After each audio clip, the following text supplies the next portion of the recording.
kesihatan. Saya fikir Justin tadi, silakan. Terima kasih Tuan Dipertua, terima kasih sahabat saya daripada Sungai Besar. Saya hanya ingin membantu Sungai Besar tentang fakta yang disebutkan tadi. Apabila disebutkan tentang GST ini, seharusnya lah semua pihak mesti berterima kasih kepada Yang Amat Berhormat Perdana Menteri.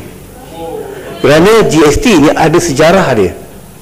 Diperkenalkan pada tahun 1992, tetapi ditangguhkan pelaksanaannya. Sehinggalah hanya tahun 2004 saja kita tubuhkan satu jatuhan kuasa untuk menilai semula secara intensif. Selepas itu ditangguhkan lagi. Hanya tahun 2013 saja Yang Amat Berhormat Perdana Menteri membuat keputusan. Kita di antara negara yang paling terakhir sekali. Di ASEAN hanya 2 negara saja, Malaysia dengan Myanmar. Dan ini adalah satu keputusan yang cukup bijak sekali. Bukan saja telah menyelamatkan ekonomi kita, bahkan telah dapat membantu pergantungan kita kepada hasil petroleum. Apa yang saya nak sebut di sini, tadi pihak pembangkang ada sebut tentang angka pulangan kepada revenue kerajaan.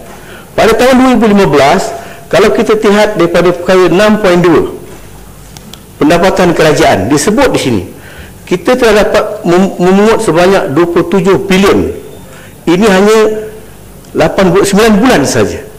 Dan pada tahun 2006 kita jangka kita akan dapat memungut sebanyak 38.5 bilion ringgit. Dan sebenarnya kalau GST tidak membantu kita, kemungkinan kita akan menghadapi satu masalah ekonomi yang lebih berat. Bagaimanapun, keputusan untuk memperkenalkan GST ini satu keputusan yang cukup bijak, di mana kita dapat lihat selama ini banyak daripada syarikat-syarikat yang besar mengaut keuntungan lari daripada cukai. Buktinya, kalau dulu hanya 60,000 syarikat saja mendaftar membayar ASSST. Tetapi setelah kita perkenalkan GST ini, kita dapati sebanyak 420,000 syarikat yang telah mendaftar. Dan ini satu angka yang kita tak boleh lari. Kerana apa? Baru kita tahu ada pihak-pihak yang kononnya berkempen di sana sini mendesak rakyat supaya bangun menentang kerajaan, jangan terima GST. Rupanya kemungkinan dia bersekongkol dengan syarikat-syarikat besar ni yang selama ini telah lari daripada membayar cukai. Barulah kita sangka bahawa keputusan yang telah dibuat oleh Yang Amat Berhormat Perdana Menteri adalah keputusan yang cukup tepat sekali. Terima kasih Tuan Ketua. Satu soalan tambahan.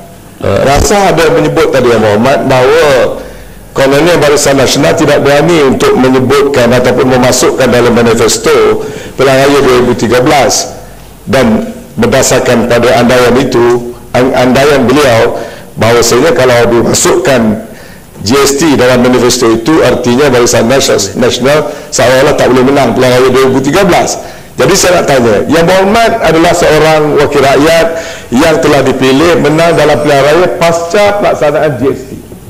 Dan Yang Berhormat, walaupun waktu itu GST telah dilaksanakan, Yang Berhormat telah mencatat rekod menang dengan majoriti yang bertambah, hampir 10,000 majoriti menang. Jadi, apa komen Yang Berhormat tentang logik yang cuba nak digambarkan oleh Rasa? Okey, speaker, saya nak tahu berapa lama lagi saya ada masa. 15 minit ya, Mak. Sungai Besar.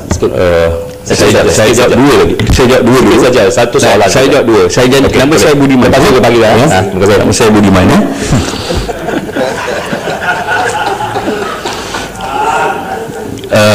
Saya melihat begini. Jasin dan juga Keterih memberikan pandangan tentang bahawa GST ini ada menyumbang kepada penambahbaikan dalam negara. Keterih juga menyebut bahawa saya ini hasil produk pilihan raya pasca GST. Sebenarnya akhirnya dia bergantung bagaimana delivery kita memanfaatkan dan menerangkan tentang GST. Kenapa? Di parlimen di tempat saya, di dalam kawasan saya berikan penerangan yang baik. Saya berikan penerangan bahawa dengan GST inilah kita bantu anak kita masuk universiti.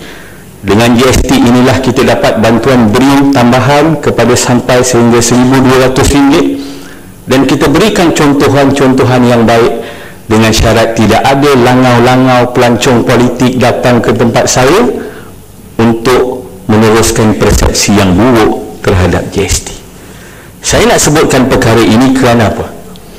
Kerana dalam keadaan kita membina suatu persepsi yang baik, ada satu kelompok lagi membina persepsi yang tidak baik, dan akhirnya Sungai Besar memilih dan telah memuktamadkan dalam pilihan raya kecil. Ya, silakan. Terima kasih Sungai Besar, terima kasih Tuan Yang Dipertua. Kalau Sungai Besar dan juga Jasin dan juga dengan Ketereh begitu yakin dengan GST, saya nak cabar Barisan Nasional dalam PRU ke-14 masukkan dalam manifesto Barisan Nasional bahawa GST akan naik ke 8%, 10%. Kerana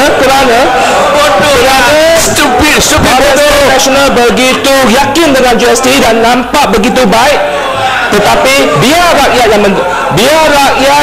dan kamu begitu yakin bahawa boleh jelas dengan rakyat di luar yang tengah sengsara di luar.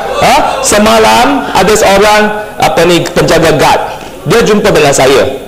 Dia kata, Wabi, saya sekarang tahun ni cukup teruk. Sekarang dia punya gaji tak mampu untuk bayar yuran sekolah yang naik. Dia makan di kantin. Ya, ada. Ya, jangan ingat ada di bawah Barisan Nasional yuran sekolah masih ada. Dengan dengan pembelian kasut dan sebagainya. Mana nak yuran sekolah? GST. Yuran sekolah.